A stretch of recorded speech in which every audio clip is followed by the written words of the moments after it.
দেখছেন এটি নিউজ। আমন্ত্রণ জানাচ্ছি আমাদের নিয়মিত আয়োজন Kazi and Kazi tea presents happening পয়েন্টে। আপনাদের সাথে আছি আমি এস এম আব্দুল শাকুর। দর্শক, আমাদের যে মৌলিক অধিকার রয়েছে সেখানে খাদ্য, বস্ত্র, বাসস্থান, শিক্ষা এবং চিকিৎসা কিন্তু আমাদের মৌলিক অধিকারের একটি অংশ। কিন্তু প্রশ্ন থেকে যায় যে আমরা আমাদের সেই মৌলিক অধিকারটাকে কি মৌলিকভাবে পাচ্ছি কিনা। আমরা আমাদের চিকিৎসা সেবার কথা যখন আসে তখন দেখা যায় যে সব কিছু শহর কেন্দ্রিক এবং বিশেষ করে ঢাকা কেন্দ্রিক অনেক কিছুই। যে কোনো ছোটোখাটো রোগবালাই হলেও আমরা ঢাকাতে ছুটে আসতে হয়, কারণ আমাদের ঠিক ইউনিয়ন পর্যায়ে, উপজেলা পর্যায়ে কিংবা জেলা পর্যায়ে, ইভেন বিভাগীয় পর্যায়ে কিন্তু প্রত্যাশিত স্বাস্থ্যসেবাগুলো নেই। সেগুলো বেসরকারি কিংবা সরকারি যে কোনোভাবেই যদি বলি না কেন, সেটার অপ্রতুলতা কিন্তু রয়েছে। এভাবে কি চলতে থাকবে নাকি আমাদের এর উত্তরণের সুযোগ আছে? আমাদের চিকিৎসা ব্যবস্থার কি অবকাঠামো সেটাও কি প্রত্যাশিত, নাকি সেখানেও মান উন্নয়নের সুযোগ আছে? এই বিষয় নিয়ে আমরা আসলে সাজিয়েছি আমাদের আজকের হ্যাপেনিং পয়েন্ট। বিষয় নির্ধারণ করেছি প্রাথমিক স্বাস্থ্য সেবা অবকাঠামো ও করণীয়, এবং এই বিষয়ে আলাপ করবার জন্য জনাব লোকমান হোসেন, ব্যবস্থাপনা পরিচালক, আলোক হেলথ কেয়ার অ্যান্ড হাসপাতাল, তিনি আমাদের সঙ্গে আছেন। আমরা তাকে স্বাগত জানাই। আপনাকে আমন্ত্রণ জানাচ্ছি স্যার। ধন্যবাদ। আমরা চিকিৎসা নিয়ে যখন কথা বলি তখনই আমাদের চোখের সামনে আসলে আমাদের যে চিকিৎসা ব্যবস্থা, বিশেষ করে আমাদের প্রত্যন্ত অঞ্চলগুলো, উপজেলা, জেলা, এই চিকিৎসা ব্যবস্থাগুলোর ক্ষেত্রে হসপিটালের চেহারাগুলো মনে পড়ে যে বিভিন্ন মানুষ ফ্লোরে শুয়ে আছেন, প্রয়োজনের অনুযায়ী স্বাস্থ্যসেবাগুলো পাচ্ছেন না, প্রয়োজনীয় অবকাঠামো নেই। এই বিষয়গুলো কি আমাদের এরকমই চলতে থাকবে নাকি উত্তরণের কোনো সুযোগ আছে? এইরকম একটা প্রশ্ন রেখেই যদি বলি, আপনি আসলে এই আলোচনাটা কিভাবে শুরু করবেন? ধন্যবাদ আমাকে কথা বলার সুযোগ দেওয়ার জন্য। আমি প্রথমেই বলবো যে আমাদের স্বাস্থ্য সেবাটা কোন পর্যায়ে আছে। আমাদের মোস্টলি সাধারণ মানুষ, মানে প্রান্তিক লেভেলের মানুষ কিন্তু সরকারের উপরে নির্ভর করে। সেই জায়গায় সরকারের অবকাঠামোর মধ্যে গ্রামীণ অবকাঠামো, community clinic, union sub centre, উপজেলা স্বাস্থ্য কমপ্লেক্স, জেলা সদর, এরকমভাবে ভাগ করা হয়েছে। তো দেখা যায় যে যতটুকু আমাদের অ্যারেঞ্জমেন্ট আছে সেখানে অপ্রতুলতা আছে। একদিকে অবকাঠামোর অপ্রতুলতা আছে, অন্যদিকে আমাদের লোকবলের অগ্রগতি, যেমন ডাক্তার, নার্স, অন্যান্য কলাকৌশলী। সেই জায়গায় যদি আপনি দেখেন, আবার বলছেন যে এখনও ফ্লোরে রোগী শুয়ে থাকে। এটা কিন্তু একেবারে ঢাকা শহর থেকে একেবারে প্রান্তিক লেভেল পর্যন্ত শুধু যে বেডেই রোগী থাকবে তা না, বেড সংখ্যা যা আছে তার চেয়ে রোগীর সংখ্যা বেশি। সেই জায়গায় আপনি আরেকটা কথা বলছেন যে এইভাবেই কি চলতে থাকবে কিনা। আমি মনে করি একজন স্বাস্থ্যকর্মী হিসেবে প্রথম নেতৃত্ব, তারপরে পরিকল্পনা এবং পরবর্তীতে টিম অনুযায়ী বাস্তবায়ন। এখন আমাদের স্বাধীনতা 54 বছর পার হচ্ছে, আমরা কোথায় আছি এটা যদি অনুধাবন করি, কঠিন নেতৃত্ব এখনও আমরা পাই নাই। পেপার পত্রিকার মাধ্যমে, আপনাদের মাধ্যমে আমরা জানতে পারি। সেই নেতৃত্ব আগে আসতে হবে, ভালো নেতৃত্ব, যেগুলো নিয়ে আমরা দৈনন্দিন আলোচনায়, ফেসবুক, পেপারস, ইলেকট্রিক মিডিয়া, সকল জায়গায় আমরা দেখছি যে নেতৃত্বের পরিবর্তন হচ্ছে। আমরা আশাবাদী যে এর পরিবর্তন হবে।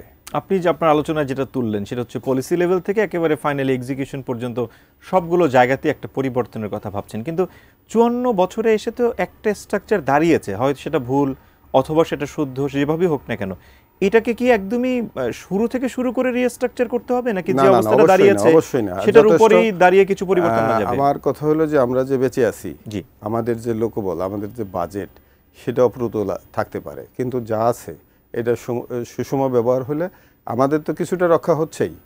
তবে এটাকে আন্তর্জাতিক মানের না, আমরা যদি চিন্তা করি আমরা আসলে কতটুকু স্বাস্থ্যসেবা নিশ্চিত করব, সেই পরিকল্পনার কথা বলেছি। তাহলে সেটা কঠিন নেতৃত্ব আসতে হবে। এখনও গ্রামের মানুষ কমিউনিটি ক্লিনিক বা হাসপাতালে, সাব সেন্টারে গিয়ে অনেক সময় এমবিবিএস ডাক্তার পায় না। এবং অন্যান্য কলাকৌশলী, যেমন 1:3 নার্স, 3 জন নার্স লাগবে, নার্সের সংখ্যা কম আছে। আপনি সকল জায়গায় দেখবেন, সকল ডিস্ট্রিক্টে দেখবেন, ডিস্ট্রিক্ট ওয়াইজ যদি বিবেচনা করেন, ধরেন আমি আনুমানিকভাবে বললাম যে একটা ডিস্ট্রিক্টে যদি 1000 ডাক্তার এরিয়া থাকে, আমি এই মুহূর্তে সমীক্ষাটা জানি না, যে 1000 ডাক্তারের যদি অ্যারেঞ্জমেন্ট থেকে 500 ডাক্তার আছে বা তার চেয়ে কম আছে, তাহলে ডাক্তারের সংখ্যা পূরণ করতে হবে, নার্সের সংখ্যা পূরণ করতে হবে, প্যারামেডিকের সংখ্যা পূরণ করতে হবে। এটা হলো লোকবল, অন্যান্য ইলেকট্রিশিয়ান পর্যন্ত, সুইপার পর্যন্ত ঠিক করতে হবে। আপনি দেখেন মেডিসিনের অ্যাভেলেবিলিটি আনতে হবে। আমরা আবার দেখি আন্তর্জাতিক বিশ্ব আপনার জিডিপির 5 to 7% বা কোনো ক্ষেত্রে আরও বেশি উন্নত দেশগুলো ব্যবহার করে, আমরা জিডিপির কিন্তু 1%-এর কম বাজেট দিই। তাহলে এইখানে হবে না। তাহলে আমরা দেখা যাবে যে উন্নত বিশ্বের তুলনায় একরে 5 ভাগ 6 ভাগ পিছিয়ে আছি, বা বলতে গেলে 10 ভাগই পিছিয়ে আছি। যেখানে 10 টাকা দরকার সেখানে আমার 1 টাকা আছে, তাহলে কিন্তু 1 টাকা হইলে কিন্তু আমি দুপুরে ভাত খেতে পারবো না। 10 টাকা হইলে অ্যাটলিস্ট আমি লবণ দিয়ে ভাত খেতে পারবো, এরকম একটা ভাব। তবে আন্তর্জাতিক বিশ্বকে যদি আমরা কমপ্লিট করতে চাই তাহলে আমাদের বাজেট অ্যাপ্রোপ্রিয়েট না। আমাদের বাজেটে আসলে লিমিটেশন থাকবে, এটা স্বাভাবিক কথা। বেসিক নিডটা এখানে যতটুকু সরকার দিয়েছে এর বাইরে তার রাতারাতি যাওয়ার সুযোগ নাই। জি, সেই জায়গায় যে সুষম বন্টন, নেতৃত্বের কঠোরতা তৈরি হলে কিছুটা বাঁচতে থাকবো। তারপরে আমরা আস্তে আস্তে আস্তে আস্তে আমরা প্রতি বছরই ধরেন 1% আছে, সেখানে 1.5 বা 2%, 3%, 5 বছরের মধ্যে আমরা আন্তর্জাতিক বিশ্বের সমান হয়ে যাব। আমার একটা এই জায়গাতে প্রশ্ন, যে যেহেতু 54 বছরের ইতিহাসের কথা শুরুতেই আপনি বলছিলেন, 54 বছরে অনেকগুলো জায়গাতেই তো ডেভেলপমেন্ট এসেছে, এটা নিয়ে তো আমাদের অবকাঠামোগত ডেভেলপমেন্ট হয়েছে। কিন্তু প্রশ্ন হচ্ছে যে পার্সেন্টেজে বা যে প্রপোর্শনে ডেভেলপ হওয়ার কথা ছিল হয়তো সেই প্রত্যাশিত জায়গায় পৌঁছায়নি। সেই জায়গায় পৌঁছায়নি। কোন কোন জায়গাগুলোতে আপনার মনে হয়, যেহেতু আপনি এই খাতে কাজ করছেন অনেকদিন ধরে, সেবা খাত, এবং আমাদের এই সেবা খাতে অনেক বেশি মানুষের দরকার, সেটা আপনি বলছেন, কোন কোন জায়গাগুলোতে আসলে বেশি এখনই মনোযোগ দেওয়া দরকার? আমাদের দেশ গঠনের আগে স্লোগান ছিল, আমরা উন্নত জাতি হব, আমরা পেট ভরে ভাত খাবো, স্বাধীন দেশে বাস করব, এবং সুষম বন্টন হবে। কোনোটাই 100% নিশ্চিত হয় নাই। এখন ধরেন তাহলে কি হয় নাই? আমি মনে করি হয়েছে, 70% হয়েছে, 30% বাকি। 30% কিন্তু স্বাস্থ্যসেবায় খুব জটিল জিনিস। আপনি একটা রুগীর অধিকার আছে যে সে স্বাস্থ্য মানে কমিউনিটি ক্লিনিকে যাক আর সাব সেন্টারে যাক, তার বেসিক নিডটা পাওয়ার। যেমন সে একটা ডাক্তার দেখাবে, সেখানে একজন ট্রেনি এমবিবিএস ডাক্তার থাকবে, তার যদি একটা ইসিজি করার দরকার থাকলে সেখানে একটা ইসিজি মেশিন থাকতে হবে, ইসিজির পেপার থাকতে হবে। ইসিজি দেখে ডাক্তার বোঝার পরে তাকে উপজেলায় পাঠাবে না জেলাতে পাঠাবে। এবং আপনি যদি চিন্তা করেন আমাদের বাংলাদেশের জনসংখ্যা অনুযায়ী এবং পৃথিবীর গাইডলাইন অনুযায়ী, পৃথিবীর গাইডলাইন, স্বাস্থ্য গাইডলাইন যদি আমরা চিন্তা করি, একটা ডিস্ট্রিক্টেই প্রত্যেকটা ডিস্ট্রিক্টে পরিপূর্ণ স্বাস্থ্যসেবা থাকতে হবে, ইনক্লুডিং বাইপাস। তাহলে এই টার্গেট নিয়ে কাজ করতে হলে আমরা চিন্তা করতে পারি যে আমাদের উন্নত দেশগুলা, পৃথিবীর যে আমরা যদি টপ 20 দেশটা ধরি, তাহলে টপ 20কে গাইডলাইন ধরে আমরা আগাবো। তাহলে ওই বাজেট, নেতৃত্ব, শপথ, সেই শপথগুলো থাকতে হবে। জাতির কাছে আমি কি শপথ দিয়েছি, সেই শপথগুলো অনুযায়ী কাজ যদি করি তাহলে কাজ বেশি হবে, কথা কম হবে। প্রাথমিক স্বাস্থ্যসেবা, এবং সেটা নিয়ে যেহেতু আমাদের আলোচনার আজকে মূল অংশ, এবং সেটার অবকাঠামো এবং তার করণীয় বিষয়গুলোকে আমরা যদি এখন মূল আলোচনায় আনি, সেক্ষেত্রে প্রাথমিক যে স্বাস্থ্যসেবাগুলো সেগুলো নেওয়ার জন্য একটা মানুষকে উপজেলা পর্যায়ে আসা, কিংবা জেলায় চলে যাওয়া, কিংবা বিভাগ, কিংবা তারপরে ঢাকায় চলে আসতে হচ্ছে। সেটা কি ইউনিয়ন পর্যায়ে, প্রান্তিক পর্যায়ে সেই স্বাস্থ্যসেবাটা পাওয়ার কথা না? অবশ্যই। আমি আপনাকে বলি যে একজন মানুষের কিন্তু আমরা যে হাসপাতালগুলো চালাই, আমাদের ধরেন আমি যদি আমার আলোক হাসপাতালের কথাই বলি, প্রতিদিন কম বেশি 2000 রোগী আমার ডাক্তাররা দেখছে। জি, সবার কিন্তু হাসপাতালে ভর্তি হওয়ার প্রয়োজন পড়ে না। এখান থেকে 1 to 2% রুগী ভর্তি হবে, বা 0.5% রুগী ভর্তি হবে। তাহলে তার লাগে আউটডোর সার্ভিস। সবার কিন্তু আবার এমআরআই, সিটি স্ক্যান টেস্ট লাগে না। তাহলে এইখানে দেখা যায় যে আমার হাসপাতালে এই রুগীগুলা, সাধারণ রুগীগুলা না আসতেও পারতো। যেমন আমরা তো ঢাকা শহরে এবং আমার টাঙ্গাইলে দেখা যায় প্রাথমিক রুগীগুলাও চলে আসে একজন বিশেষজ্ঞ প্রফেসরকে দেখাইতে। যেমন কালকে রাত্রে জ্বর আসছে, এখন প্রফেসর মুসাকে দেখাবে।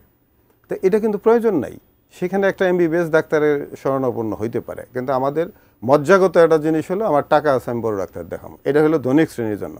গরিব মানুষ সারা জীবনই অবহেলায় থাকে, নিজেরাও অবহেলিত, এবং চিন্তাভাবনাও তাদের ইগনোরেন্সি। যখন দেখা যায় যে এখন ডেঙ্গুর প্রাদুর্ভাব চলতেছে, এমনও রোগী দেখি যে শেষ প্রান্তে চলে আসে, তাকে আর বাঁচানো সম্ভব হয় না, কিন্তু বাঁচাইতে হইলেও অনেক সময় আইসিইউতে দিতে হয়। তাহলে কিন্তু আপনার একটা রুগী আইসিইউতে 5 দিন থাকা মানে কি, এখানে কিন্তু 1-1.5 লাখ টাকার ব্যাপার আছে। হয়রেস এই রুগীটা যদি শুরুতেই আসতো, 1 দিন 2 দিন 3 দিনের মধ্যে আসতো, তার আইসিইউ লাগতো না, হসপিটালও লাগতো না। তাহলে আমাদের জনগণের বোঝার ভুল আছে। তাহলে নেতৃত্ব কীভাবে কায়েম করতে, নেতৃত্ব সরকারকেই দিতে হবে। সেই সরকার জনগণকে সম্পৃক্ত করে, আমি যদি গ্রামের কথা বলি, আমার গ্রামের কথা, আমার গ্রামকে যদি আমি স্বাস্থ্যসেবার আওতায় আনতে চাই, তাহলে এলাকায় যে চেয়ারম্যান মেম্বার আছে বা এলাকার মাতব্বর আছে, ওদেরকেও সচেতন করতে হবে। ওরা মানুষকে মানে সচেতন চিকিৎসা করবে। সেবার ক্ষেত্রে সচেতনতার একটা বড় ভূমিকা বড় আছে। আমাদের ভূমিকা একটা আছে, ছোট বড় বিরতিতেও ভূমিকা যেতে হবে, তারপরে এই বিষয় নিয়ে আমরা আলোচনা করব। এবং আপনি যেটা বলছিলেন যে ধরনের রোগের ক্ষেত্রে হসপিটাল আসার দরকার নেই, সেগুলো হয়তো আমরা এখনকার সময় তথ্য প্রযুক্তির সহযোগিতা নিতে পারি, অনলাইনে আমরা সেই ডক্টর সার্ভিসটা দিতে পারি, এরকম অনেকগুলো পরিবর্তন এসছে। সেসব বিষয়ে প্রশ্ন থাকবে, আমরা ফিরছি কিছুক্ষণ পরে আপনার সঙ্গে। দর্শক দেখছেন এটিএন নিউজ এবং উপভোগ করছেন Kazi and Kazi tea presents happening point. আমরা ছোট একটা বিরতিতে যাচ্ছি, ফিরছি খানিক বাদই, সঙ্গেই থাকুন।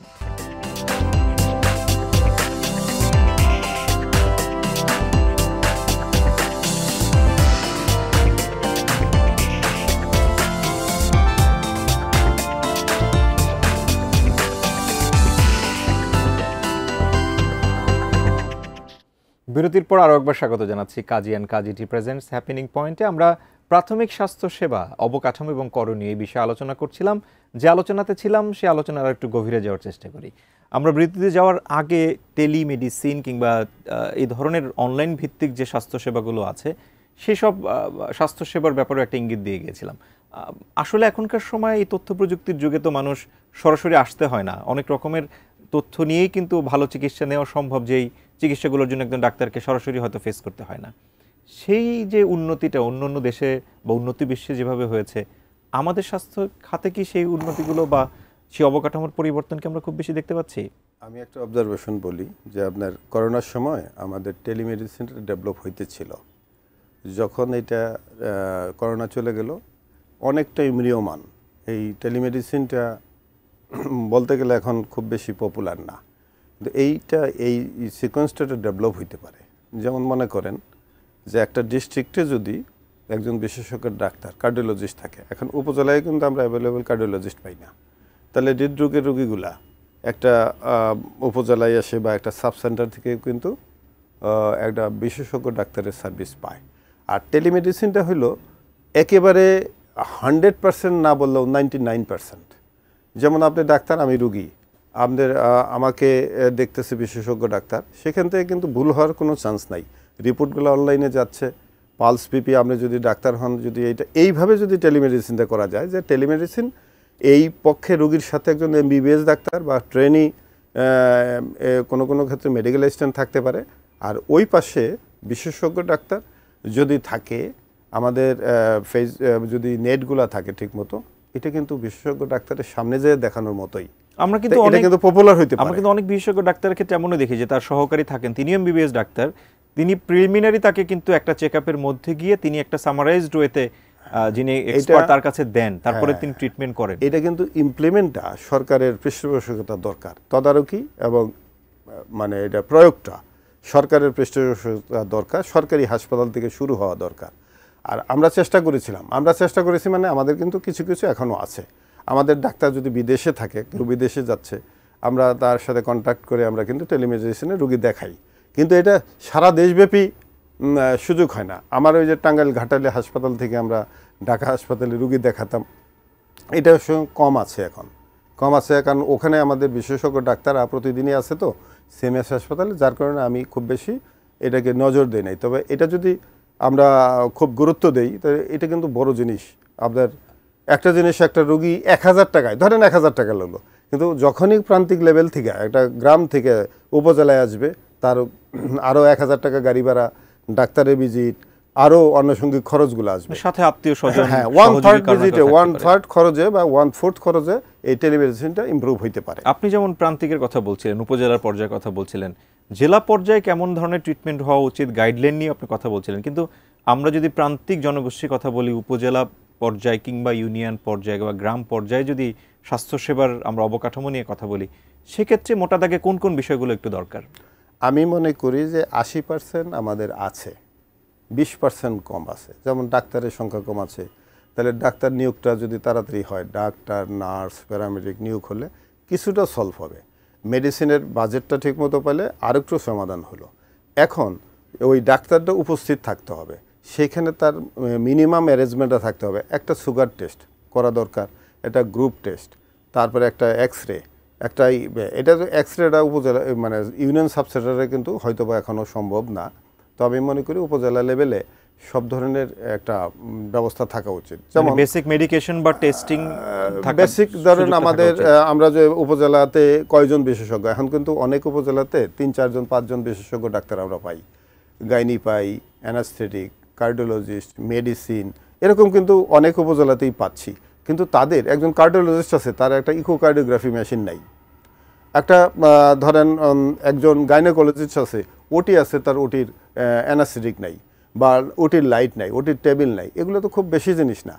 আরেকটা হলো যে আমাদের যে মানুষকে যদি সেভ করতে চাই, অ্যাম্বুলেন্স সার্ভিসটা কিন্তু ডেভেলপ করা দরকার। আমাদের কিন্তু ওই ধরনের অ্যাপসের আওতায় আমরা আসি নাই।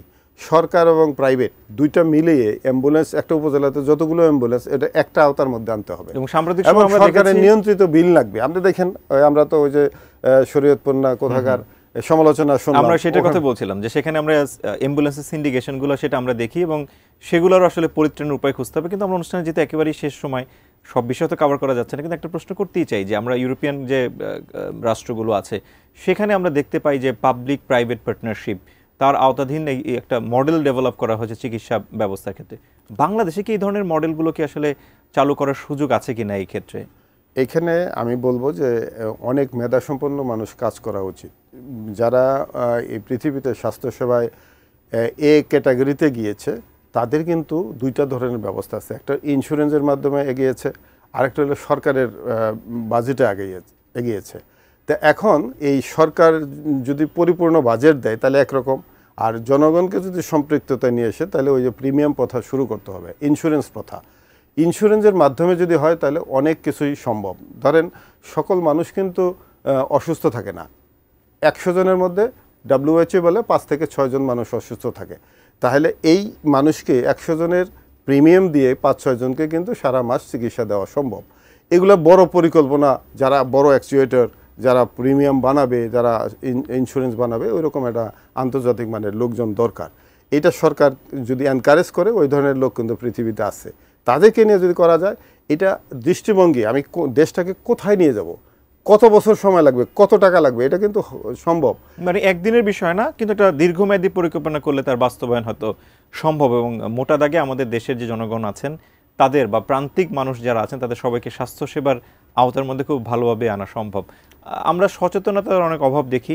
অনুষ্ঠানে যেহেতু একেবারে শেষ প্রান্তে, সেই যে রোগী বা সকল জনগণের উদ্দেশ্যে সচেতনতামূলক কোনো বার্তা যদি থাকে। আমি আপনার মাধ্যমে সরকারকে অনুরোধ করতে চাই যে সরকারি সব আমাদের করতে বাধ্য করবে। আমরা বড় বড় স্কিম নিয়ে, মানে আমরা স্বাস্থ্যসেবাকে কোন মাত্রায় নিয়ে যেতে চাই সরকার নির্ধারণ করবে। সেই ক্ষেত্রে আমরা যারা বেসরকারি পর্যায়ে আছে আমাদেরকে সম্পৃক্ত করবে, এবং সরকার আরেকটা জায়গায় করবে যে সকল একেবারে রুট লেভেল পর্যন্ত নেতৃস্থানীয় যারা আছে তাদেরকে সম্পৃক্ত করে, যারা পিছিয়ে আছে জ্ঞানে এবং অর্থে, তাদেরকে সাহায্য করে আমরা একটা উপযুক্ত স্বাস্থ্যসেবা নিশ্চিত করতে পারি, যেটা আগামী 10 বছরের মধ্যে এটা হইতে পারে বিশ্বমানের। আমাদেরকে সময় দেওয়ার জন্য আপনাকে অনেক অনেক বেশি ধন্যবাদ। আপনাকে ধন্যবাদ, আপনার কর্তৃপক্ষকে ধন্যবাদ আমাকে সুযোগ দেওয়ার জন্য। দর্শক, গল্প আড্ডায় আমাদের আসলে এই যে আলোচনা, সেই আলোচনা একেবারেই শেষ প্রান্তে। তবে আপনাদেরকে একটা বিষয় বলতেই চাই যে সবার সম্মিলিত উদ্যোগ কিন্তু একটা দেশকে এগিয়ে নিয়ে যাবে। স্বাস্থ্যক্ষেত্র বা স্বাস্থ্য খাত, তাও কিন্তু এর বাইরে নয়। আসুন সবাই মিলে একটা সুন্দর দেশ বিনির্মাণে অংশগ্রহণ করি। নিজে ভালো থাকুন, ভালো রাখুন আপনার চারপাশ, ভালোবাসুন আপনার দেশকে। আল্লাহ হাফেজ।